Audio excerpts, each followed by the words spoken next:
Magandang umaga po, ito po ang News TV Live. Isa na iulat na nasawi at 4 na iba pa ang sugatan kasunod ng pagsalakay na armadong grupo sa Barangay Rio Hondo sa Zamboanga City. At kaugnay niyan ay makakausap po natin ngayon si Colonel Andre Lino Colina ng Task Force Zamboanga. Magandang umaga po, Colonel. Si Mariz Umali po ito.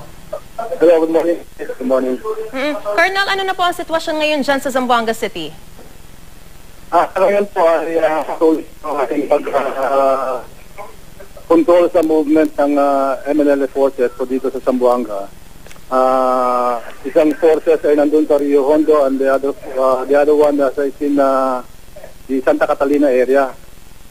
Yung grupo nila ay led by Haber Malik, isang rogue MNLF leader, at nandun siya sa area ng Talon-Talon ngayon. So, we are trying to control their movement towards the city proper. Okay, so tukoy po, Colonel, na mga grupo ng MNLF, itong mga armadong lalaki na sumalakay? Yes, kontra ko yan. Started that night. At ano May po? nahuli po yung police natin kagabi, wearing uniforms of the MNLF. And it happened that these are persons, 5 of them, are leaders of their group. No? May designated na battalion commander, may designated na platoon leaders, and the other positions na meron sila doon sa grupo nila. Gaano po karami yung mga naaresto, Colonel?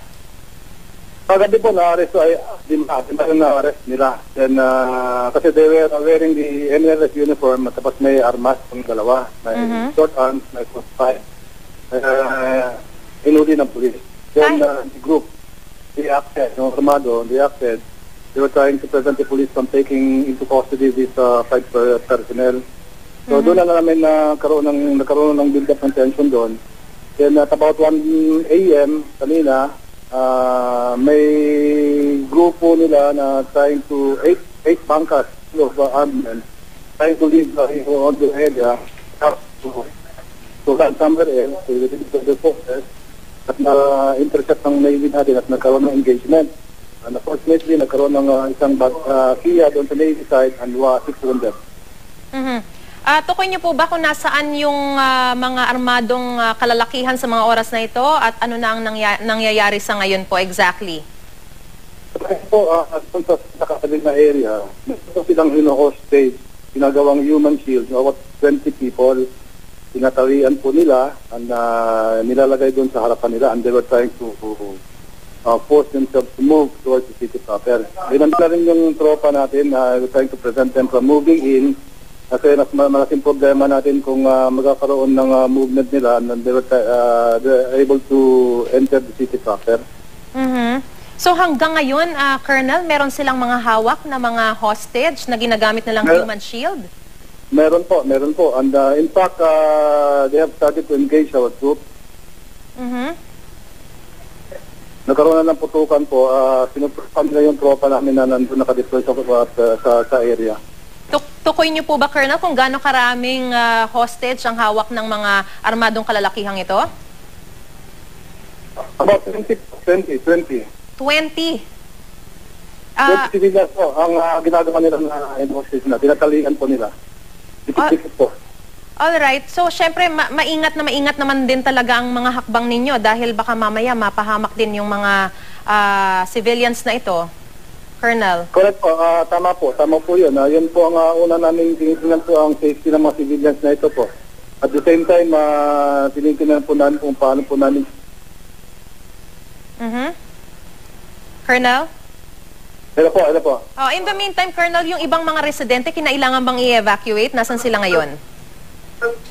Ang advice po namin sa mga civilians, huwag na hindi na po pag-alagala dun sa kalye po. Baka po ma-hostage po sila to remain in their homes, respective homes. Para hindi na po sila ma-caught in the crossfire.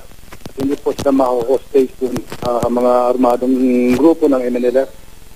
Alright. Ano po yung tulong na ibinibigay ng mga otoridad ngayon sa mga naapektuhang mga residente dyan sa Zamboanga City? Dahil safe din ba kung halimbawa sa loob lang sila ng bahay, hindi ba mga ngatok tong mga armadong lalaki na to, biglang magkukuha ng mga residente at gamitin pa rin mga human shield? So, sa areas po na hindi po nila na control po, hindi po nila po napasok, pwede po na as much as possible na kung maaari, kung if they can secure themselves in their homes, pwede po yun. At if possible po, nasabihan namin na they can leave the area in the meantime. Oo. Sa ngayon, tensyonado pa rin po ang mood dyan sa Zamboanga City. Tama po yun. Nagbibigda po ang tension as of now. Alright. Ito po yung dahilan kung bakit kinailangan din mag-anunsyo ni Mayor Isabel Climaco Salazar na walang pasok sa lahat ng antas sa buong Zamboanga City? Colonel? Hindi naman po siguro kailangan sa ibang areas. Yung mga immediate areas na affected dito sa presence ng armadong MNLF. In other areas, normal naman po ang situation. But we are still anticipating possible landing of MNLF forces from other areas. Kasi as what we have received, yung report ay papasok po sila galing ng Tulo sa Pilan. Yung mga pasok po sa mga kawani ng gobyerno o yung mga iba pang mga pribadong mga kumpanya, kinailangan din po bang isuspindi muna o magdeklara na walang pasok? Titingnan po muna natin po. Hindi ko po alam kung anong magiging decision po ng city government po dito.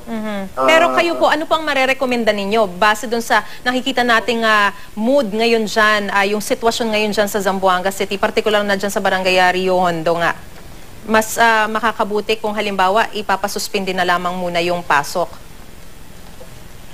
Sa areas po na, like I said earlier, sa areas na very much affected by the presence of this MNLF group, pwede pong ihinto po yung lahat ng mga trabaho doon sa area or whatever ang ginagawa ng mga tao doon. Pero dito sa mga areas na hindi naman masyado apektado, para hindi na po makakreate ng so much tension dito sa buong sa. Colonel, meron po ba kayong panawagan sa liderato ng MNLF kaugnay nga dun sa nangyaring pagsalakay ng iba nilang mga kasamahan?